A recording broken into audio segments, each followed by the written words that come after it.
Welcome to my channel English Learning Point. I am Taposh Kormokar. Today's class I shall try to explain or try to show the rules of changing sentence from affirmative to negative. I wish all of my viewers will enjoy the class. I don't want to elaborate my speeches, so let's start the main class. My dear viewers, at the very beginning of my class, I deeply request all of my viewers, those who are new at my channel, please subscribe my channel. আজকের আলোচনার কেন্দ্রবিন্দু হচ্ছে affirmative sentence থেকে negative সেন্টেন্সে রূপান্তরিত করার নিয়মসমূহ। Affirmative sentence বলতে হ্যাঁ বোধক বাক্যসমূহকে, আর নেগেটিভ সেন্টেন্স মানে না বোধক বাক্যে রূপান্তরিত করা।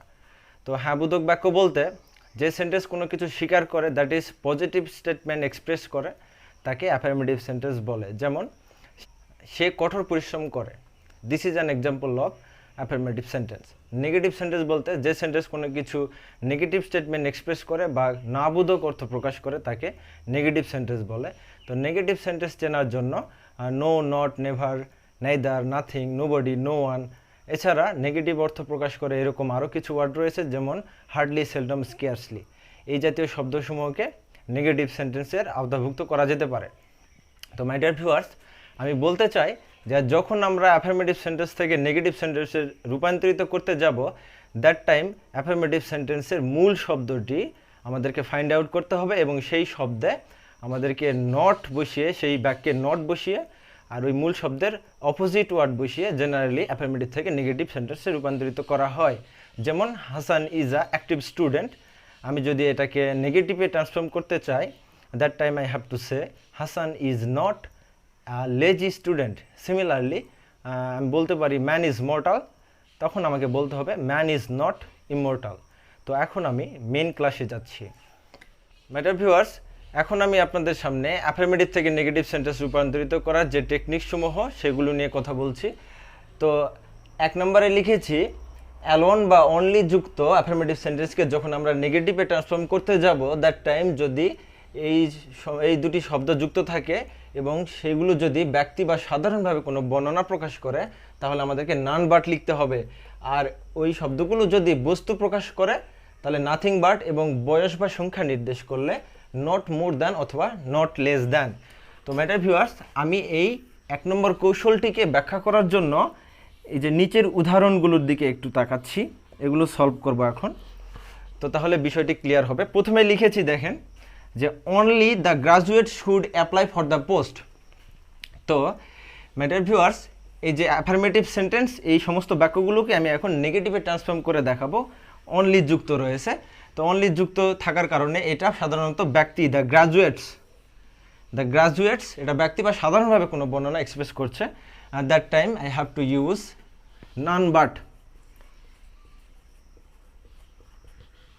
বাট, এরপরে বাকি অংশ নান বাট দ্য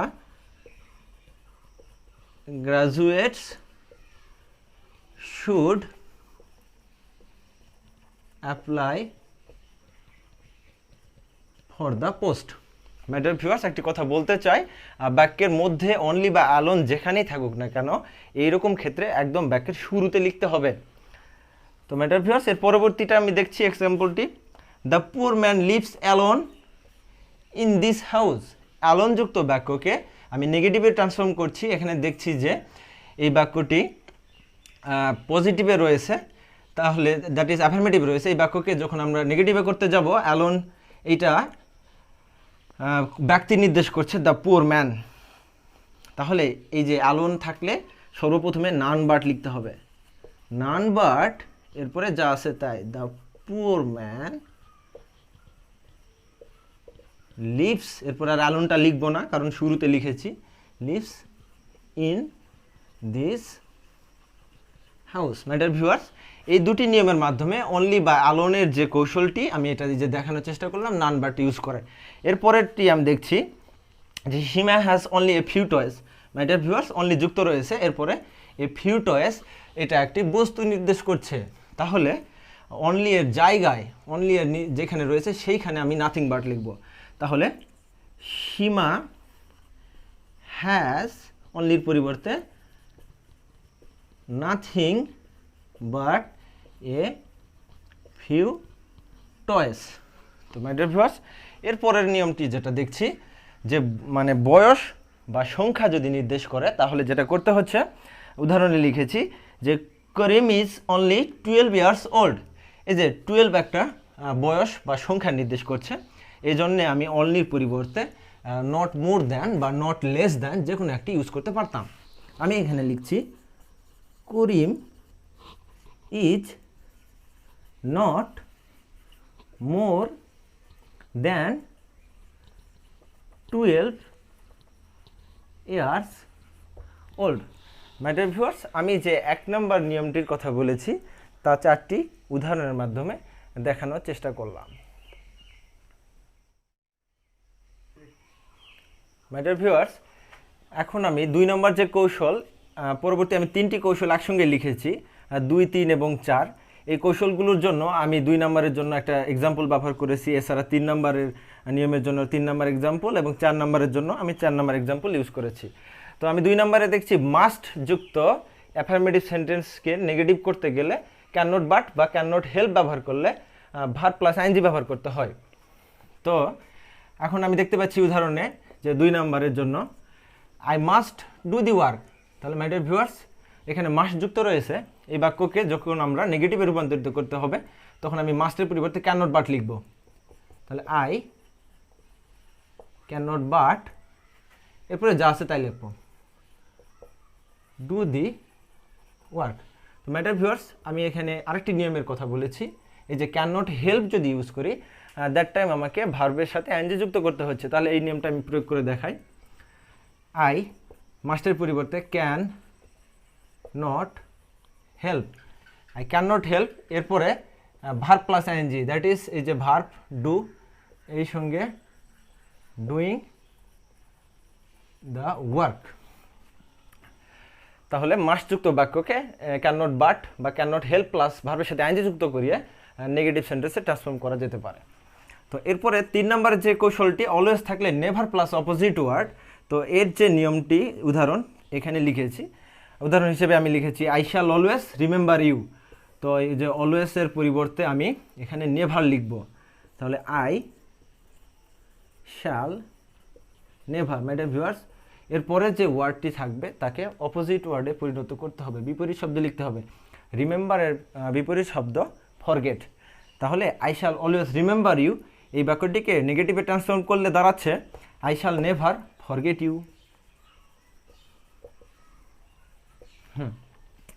এখন 4 নম্বরে যে কৌশল লিখেছি তা হচ্ছে এভরি থাকলে দেয়ার ইজ নো, এভরি এর পরের ওয়ার্ড, তারপরে বাট এবং বাকি অংশ। আচ্ছা, এটি এখন অ্যাপ্লাই করে দেখি।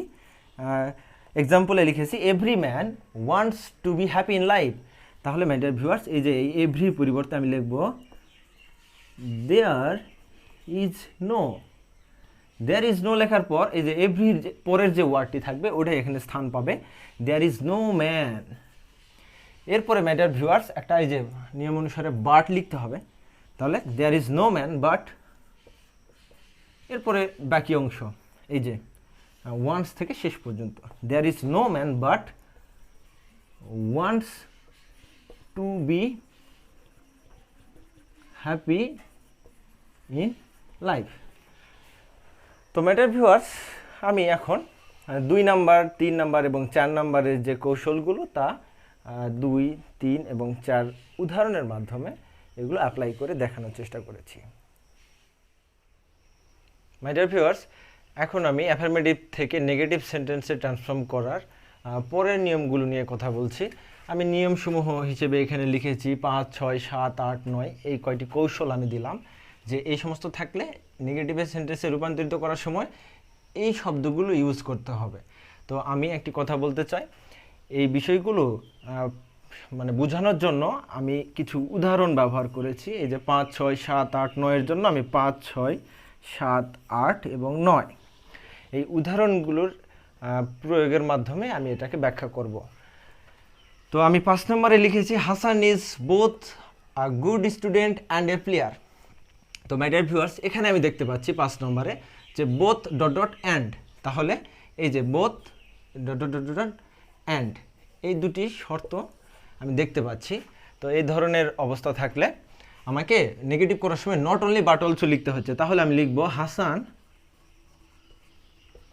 ইজ এই প্রথম বোথের জায়গায় not only a good student, এরপরে অ্যান্ডের পরিবর্তে লিখব but also a player. My dear viewers, তাহলে বোথ এবং অ্যান্ড যুক্ত থাকলে নট অনলি বাট অলসো লিখতে হবে। এরপরে আমি 6 নম্বর দেখতে পাচ্ছি, উদাহরণ লিখেছি হি সামটাইমস কামস হিয়ার। তো লেখা রয়েছে যে সামটাইমস থাকলে নট অলওয়েজ লিখতে হবে। তো মাই ডিয়ার ভিউয়ার্স, এই যে ভার্বের শেষে এসিএস যুক্ত রয়েছে, that time I have to use here does not. He does not, এই সামটাইমসের পরিবর্তে আমাকে এখানে নট অলওয়েজ লিখতে হচ্ছে, তাহলে নট ইউজ করেছি। He does not always come here. এই যে ডাজ ইউজ করার কারণে এখানে আর ইউজ করতে পারলাম না। তাহলে মাই ডিয়ার ভিউয়ার্স, সামটাইমস যুক্ত অ্যাফার্মেটিভ বাক্যকে নেগেটিভে ট্রান্সফর্ম করতে গেলে নট অলওয়েজ ইউজ করতে হয়। তো মাই ডিয়ার ভিউয়ার্স, এই 7 নম্বর কৌশলের জন্য আমি লিখেছি আই এট মেনি ফ্রুটস। তাহলে মেনি যুক্ত থাকলে মেনির পরিবর্তে নট এ ফিউ লিখতে হয়।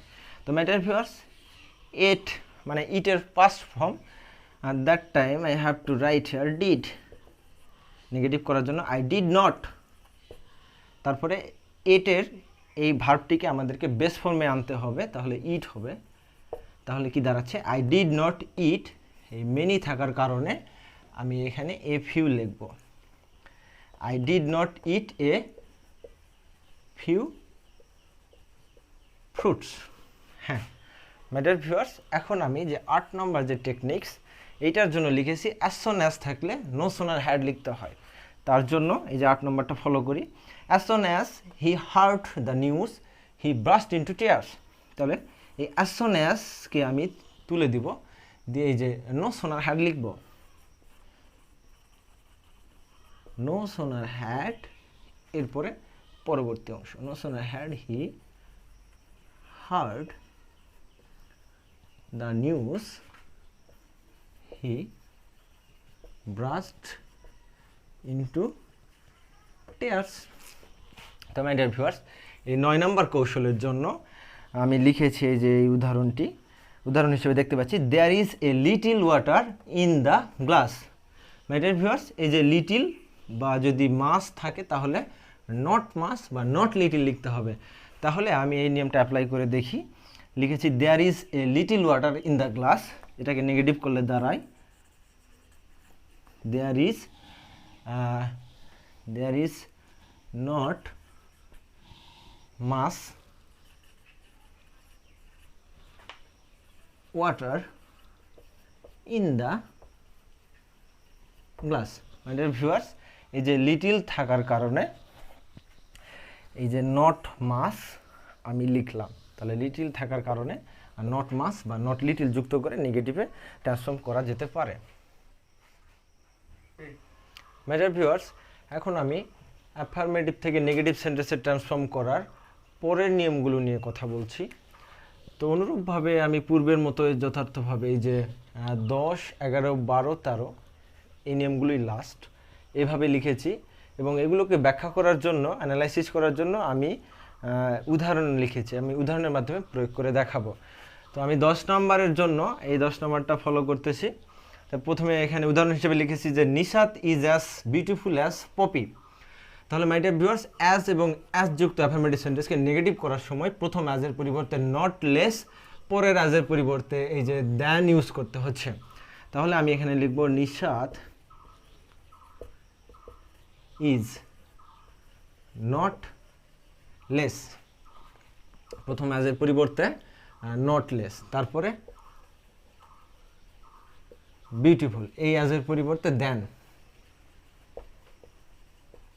তো মাই ডিয়ার ভিউয়ার্স, এরপরে 11 নম্বরের জন্য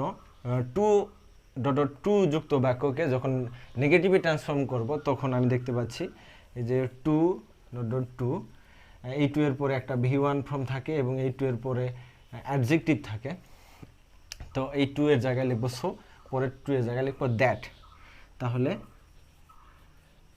দ্য পেইন্টার ওয়াজ, এই টু এর পরিবর্তে লিখব সো, তারপরে আনস্কিলড।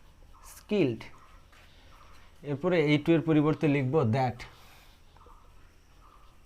এরপরে ম্যাডার ভিউয়ার্স নিয়ম অনুসারে লিখব subject, that is subject the painter এর পরিবর্তে হি লিখব। এরপরে ম্যাডার ভিউয়ার্স লেখা আছে ক্যান অথবা কুড নট। যদি ফার্স্ট সেন্টেন্স দিকে তাকাবো, যদি এটা পাস্ট টেন্স থাকে তাহলে কুড নট, প্রেজেন্ট টেন্স থাকলে আমি ক্যান নট লিখতাম। এখানে ওয়াজ থাকার কারণে আমি এখানে কুড নট ইউজ করতেছি। এরপর লেখা রয়েছে বাকি অংশ, এই যে ডু ইট।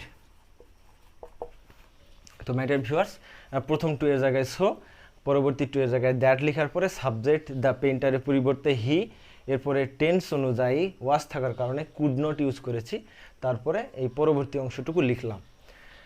তো ম্যাডার ভিউয়ার্স 10 এবং 11 নম্বর ক্লিয়ার।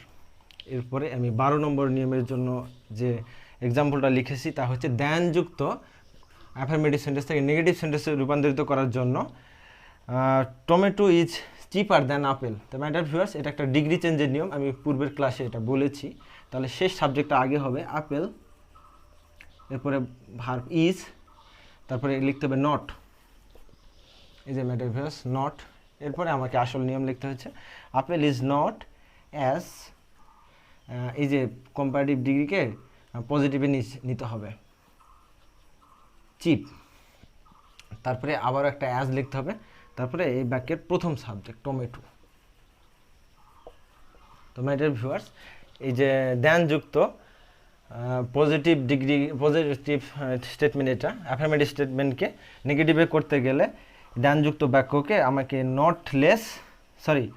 নট অ্যাজ আবারও অ্যাজ বসিয়ে এইভাবে এই নিয়মের আওতায় আমাকে নেগেটিভ করতে হচ্ছে। এরপরে সর্বশেষ নিয়ম নিয়ে কথা বলছি 13 নম্বরের জন্য। দি প্লাস অ্যাডজেক্টিভের সুপারলেটিভ ফর্ম থাকলে নো আদার বসিয়ে, এই দুটি আসলে ডিগ্রি পরিবর্তনের নিয়ম, এগুলো নিয়ে আমি পূর্বে ক্লাস করেছি। তারপরে এখানে যেহেতু আবার আসছে দেখাচ্ছি, দি প্লাস অ্যাডজেক্টিভের সুপারলেটিভ ফর্ম থাকলে নো আদার বসিয়ে চেঞ্জ করতে হচ্ছে। তাহলে এখানে উদাহরণ হিসেবে লিখেছি যে Dhaka is the biggest city in Bangladesh, এই যে দি অ্যাডজেক্টিভের সুপারলেটিভ ফর্ম, তাহলে নো আদার লিখিয়ে আমাকে নেগেটিভ করতে হবে। নো আদার অ্যাডজেক্টিভের পর থেকে শেষ পর্যন্ত লিখতে হয় no other city in Bangladesh, এরপরে ভার্ব মানে ইজ, এরপরে অ্যাজ লিখে এই যে বিগ লিখতে হবে, উভয় পাশে অ্যাজ দিতে হবে পজিটিভ ডিগ্রির, তারপরে এই যে সেন্টেন্সের সাবজেক্ট। তো ম্যাডার ভিউয়ার্স তাহলে এই যে নিয়মগুলো আমি উদাহরণের মাধ্যমে দেখানোর চেষ্টা করলাম। মাই ডিয়ার ভিউয়ার্স আজকের ক্লাসে আমি অ্যাফার্মেটিভ থেকে নেগেটিভ সেন্টেন্স রূপান্তরিত করার নিয়মসমূহকে দেখানোর চেষ্টা করেছি। যদি আমার ভিডিওটি ভালো লাগে প্লিজ লাইক এবং কমেন্ট করবেন। আর আপনারা যারা আমার চ্যানেলটি এখনও সাবস্ক্রাইব করেন নাই প্লিজ চ্যানেলটি সাবস্ক্রাইব করবেন। আর যারা সাবস্ক্রাইব করেছেন তাদেরকে লট অফ থ্যাঙ্কস। আপনারা সুস্থ থাকুন, সুন্দর থাকুন এই প্রত্যাশায় আজকের মতো এখানেই বিদায় নিচ্ছি। Good bye.